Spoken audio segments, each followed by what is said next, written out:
Good morning बच्चों। कल हमने पढ़े थे कि फर्स्ट यूनिट का जो सेकंड पॉइंट था मेन मेड फाइबर, और इससे पहले हमने क्लासिफिकेशन फाइबर पढ़ा था। उसमें नेचुरल फाइबर था, एनिमल फाइबर था और वेजिटेबल फाइबर थे। अब हमारा दूसरा टॉपिक था इसका मेन मेड फाइबर का। पहला टॉपिक था रियोन था, दूसरा हमारा पोलिस्टर, टेरालिन और डेक्रोन है। आज इन्हीं के बारे में हम आपको बात करते हैं कि ये जो पॉलिस्टर था कि पॉलिस्टर तंतुओं, इसका संश्लेषित तंतुओं में पोलीमाइड के पश्चात पॉलिस्टर जो तंतुओं का समूह होता है उनको 1950 में 1945 में ड्यू पॉन्ट कंपनी ने अपने अनुसंधान कार्य किए, और उसके बाद में उन्होंने डाई मिथाइल टेरिफथ का उपयोग करके टेरालिन नाम का एक तंतु का आविष्कार किया। सन 1951 में इसी कंपनी ने सारे जो अपने अधिकार थे, अपने अधिकारों को अपने पास सुरक्षित करके एक बड़े पैमाने पर उत्पादन प्रारंभ किया और तंतु का नाम डेक्रोन रखा। कि उस कंपनी ने क्या बड़े पैमाने पर उत्पादन शुरू किया, और जो तंतु था उनका नाम उन्होंने क्या डेक्रोन रख दिया। लेकिन टेरालिन और डेक्रोन नाम का एक बहुत ही प्रसिद्ध हुआ, जो आज भी इस नाम से पहचाने जाते हैं, और जो दोनों तंतुओं में रासायनिक रूप से कोई अंतर नहीं होता है, किंतु दोनों अलग अलग पॉलीमर्स का प्रयोग किया जाता है। जैसे कि बड़े पैमाने पर तंतुओं व लघु तंतुओं के रूप में डेक्रोन का उपयोग होता है। जो लंबे जो तंतु होते हैं उनसे हम वस्त्र का निर्माण करते हैं, और जो लघु तंतु होते हैं वे हमारे घर सजाने, तकियों को भरवाने का काम किया जाता है, उसके काम में प्रयोग करते हैं। रासायनिक रूप से नायलॉन डेक्रोन में कोई अंतर नहीं होता है, किंतु फिर भी भौतिक रूप से हम संरचना में परिवर्तन करते हैं, जिससे कि तंतुओं के अनेक उपयोग हो सकते हैं। फिलामेंट फिलामेंट या लंबे जो रेशे होते हैं उनका निर्मित हम वस्त्र में सिल्क या नायलॉन के समान कोमल और चमकीले चमकदार होते हैं, और इसके साथ ही जो लघु तंतुओं से बने वस्त्र ऊनी वस्त्रों से मिलते हैं, रोएदार बनाए जाते हैं। डेक्रोन जो वस्त्र होते हैं परिसर्जन के द्वारा स्तर विद्युत की समस्याओं का समाधान किया जाता है। इसी प्रकार डेक्रोन में सिकुड़न सलवटें नहीं पड़ती है। डेक्रोन में दाग पानी के प्रति अवरोधक बनाने के परिसर्जन की सहायता ली जाती है। जैसे कि दूसरे जो कपड़े होते हैं, कॉटन होते हैं, रियोन होते हैं, तो हम जब इनको हाथ में लेते हैं या इकट्ठा करते हैं तो उनमें क्या होता है, सलवटें पड़ जाती है। लेकिन डेक्रोन का जो कपड़ा होता है इसमें कभी कभी भी सलवटें नहीं पड़ती है। दूसरा, हम इसमें डेक्रोन के क्या गुण होते हैं कि देखा जाए तो इसमें डेक्रोन वाला जो है कि डेक्रोन के क्या गुण होते हैं।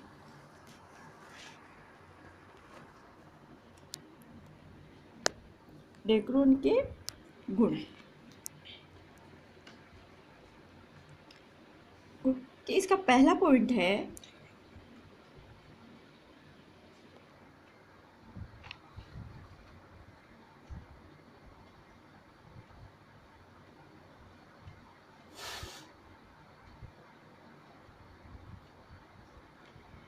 डेक्रोन के गुण है सूक्ष्मदर्शी संरचना।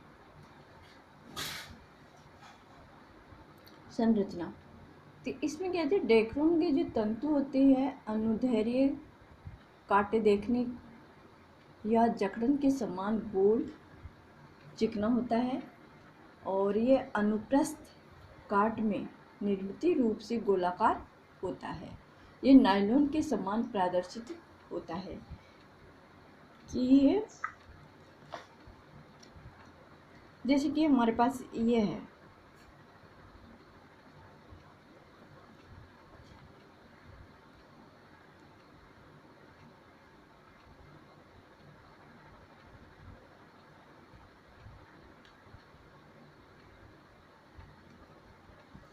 इसमें कुछ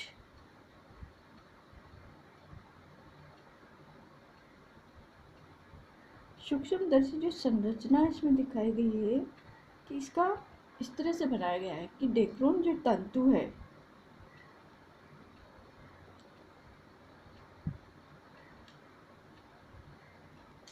डेक्रोन जो इसके गुण है, सॉरी गुण नहीं,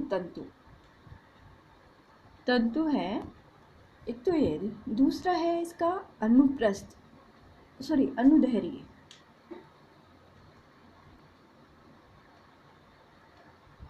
अनुदैर्घ्य काट। इसमें कि डेक्रोन तंतु एक अनुदैर्घ्य काट देखने से ये जड़ के समान, एक जड़ होती है, जड़ के समान गोल, कि जड़ के समान है लेकिन ये देखने में गोल दिख रहा है अपने को कि गोल। दूसरा ये चिकना होता है और ये अनुप्रस्थ काट से नियमित रूप से गोलाकार होता है। यह नायलॉन के समान प्रदर्शित नहीं होता है। दूसरा है हमारा सिकुड़न।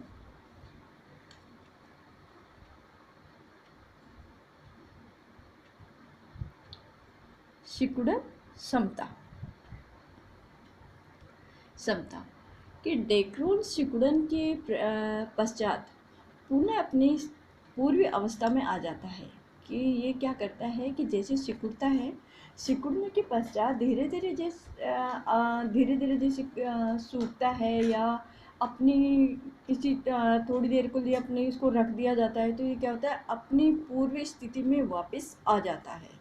नायलॉन की जो सूक्ष्म होती है, नायलॉन की अपेक्षा डेक्रोन पूर्व स्थिति में शीघ्रता में आता है और इसी गुण के कारण डेक्रोन का उपयोग शूटिंग तैयार करने में किया जाता है।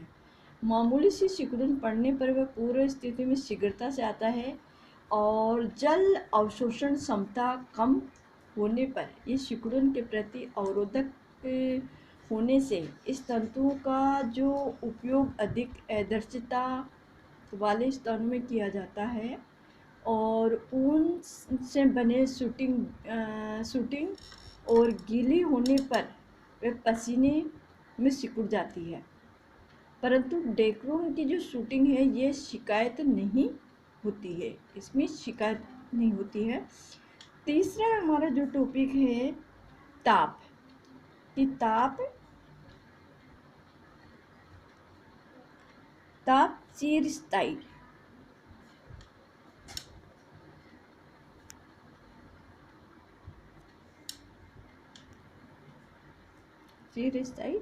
तत्व। ये डेक्रोन में जल अवशोषण क्षमता कम होती है। कि जो डेक्रोन होता है इसमें जल अवशोषण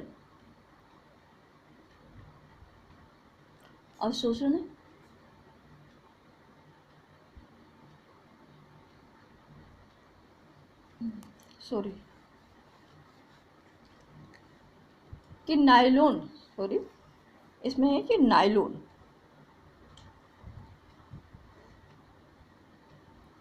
नायलॉन वस्त्र को ताप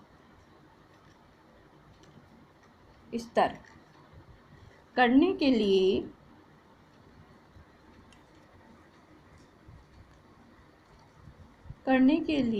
भाप का उपयोग किया जाता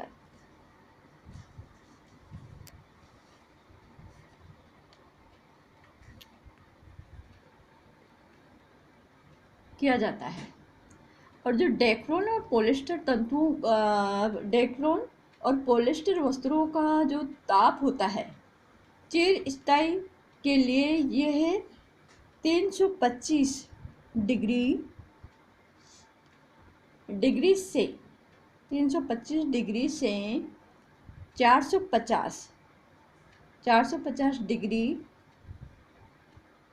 डिग्री फ़े के तापक्रम में ताप पर रखा जाता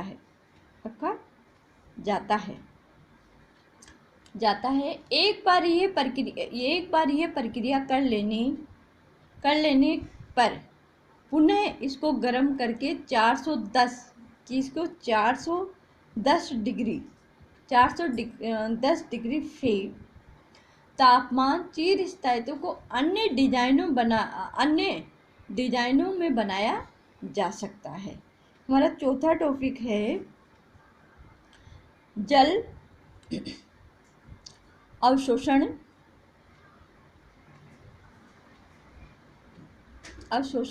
क्षमता। इसमें डेक्रोन में जल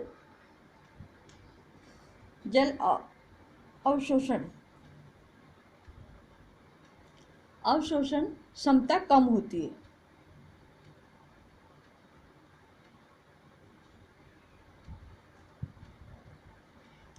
है और इसी कारण से पानी के घुलने वाले जो धब्बे नहीं लगते हैं।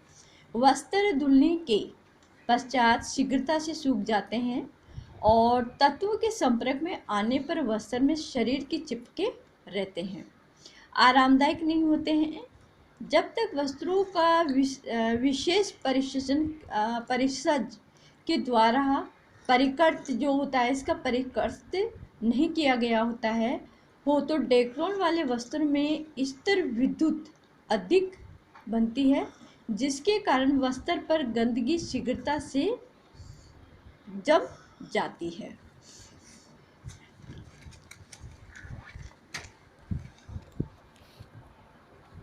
हमारा पांचवा टॉपिक है मजबूती।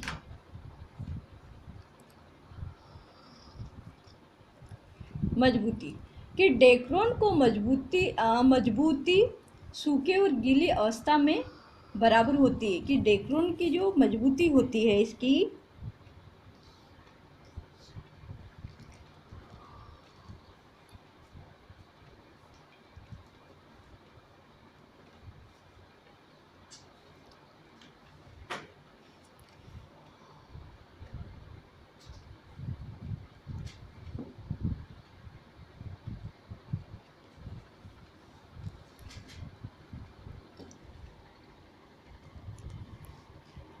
डेक्रोन की जो सूखी और गीली अवस्था होती है इसमें भी बराबर होती है।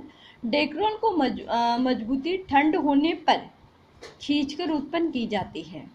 खींचने की प्रक्रिया से आणविक भार में वृद्धि होती है और मजबूती अधिक होने से वस्त्र अधिक टिकाऊ, रगड़न सहनशील होते हैं।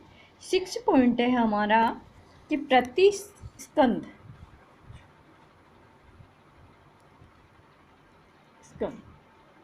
कि इसमें प्रति स्कंद अधिक होती है,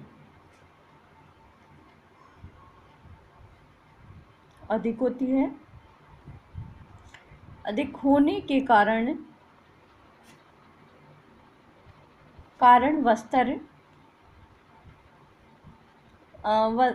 वस्त्र शीघ्रता से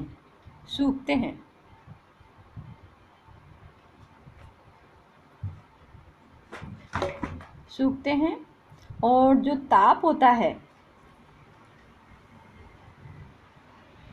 ताप सहनशील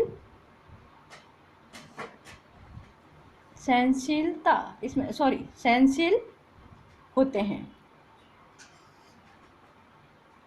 तकिए, गद्दे, कुशन फर्नीचर आदि भरने के लिए तंतुओं को खींचकर समय पर लहरदार और कुंडलीनुमा बनाया जाता है, जिससे प्रतिस्कंद अधिक हो जाती है और कई जो तंतु होता है एक ही स्थिति, स्थान और स्तर कर लिए जाते हैं।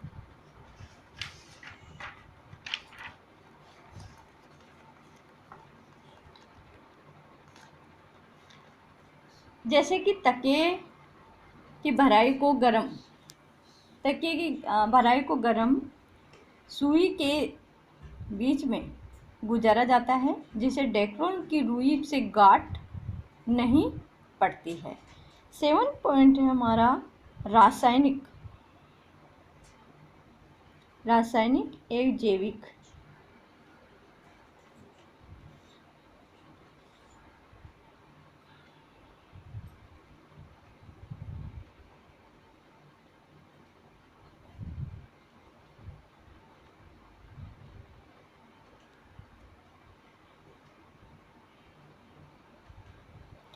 रासायनिक जैविक आक्रमण के प्रति अवरोधकता कि डेक्रोन तंतुओं व अम्ल व सार का कोई प्रभाव नहीं होता है, लेकिन इसमें क्या होता है कि जो सूती वस्त्र होते हैं, सूती वस्त्र के समान डेक्रोन की विरचित किया जाता है। डेक्रोन का सर्वाधिक उपयोग मिश्रित रेशों और वस्त्रों के निर्माण के लिए होता है। जैविक आक्रमण से ये तंतु अप्रभावित रहते हैं और जो सूर्य के प्रकाश की सूर्य के प्रकाश से भी अप्रभावित रहते हैं। यह पसीने से प्रभावित नहीं होते हैं। 8वां पॉइंट है हमारा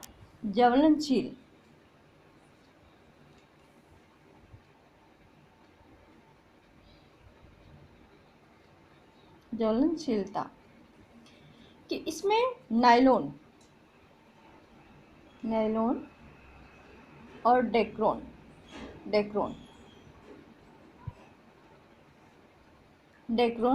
की पहचान तंतुओं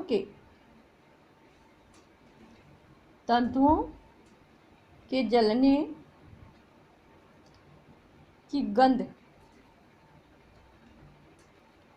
गंध से होती है।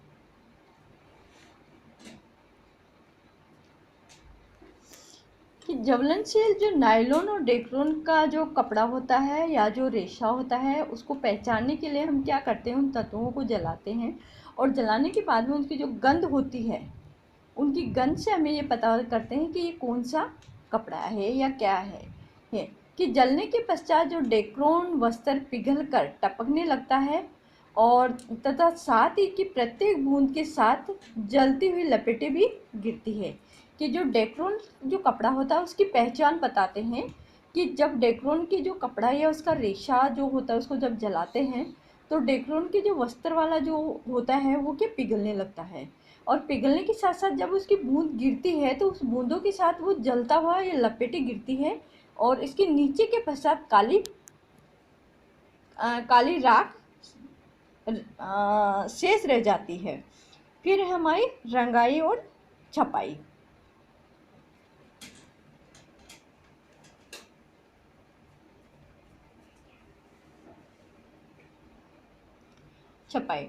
कि डेक्रोन वस्त्र का सरलता से विभिन्न आकर्षित रंगों में रंगा जाता है। कि डेक्रोन का जो कपड़ा होता है कि उनको क्या करते हैं कि वस्त्रों को, इनके जो वस्त्र होते हैं डेक्रोन के वस्त्रों को सरलता से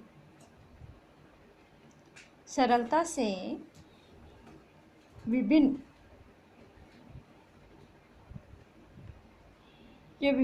आकर्षक रंगों में रंगा जा सकता है। जल अवरोधक के वस्त्रों में नहीं होने के कारण यह बरसात के मौसम में भी गीले होने पर चिपक जाता है, जिससे असुविधा रहती है। कि जब रंगाई छपाई होती है, जो डेक्रोन का जो वस्त्र होता है उसको किसी भी रंग में हम आकर्षित, जो हमें अच्छा रंग लगता है उसमें हम उसको डाई करवा सकते हैं या रंग सकते हैं। दूसरा है कि जो जल अवरोधक होता है और ये वस्त्र में नहीं कि ये जो जल अवरोधक वस्त्र नहीं होने के कारण ये बरसात के जो मौसम आता है उसमें हम जब इसको पहनते हैं तो ये हमारे शरीर से कभी भी ये चिपका रहता है और जिससे हमें असुविधा महसूस होती है। और जब हमें इसकी असुविधा महसूस होती है तो इस कपड़े को बारिश के मौसम में हम कम ही पहनना पसंद करते हैं। धन्यवाद।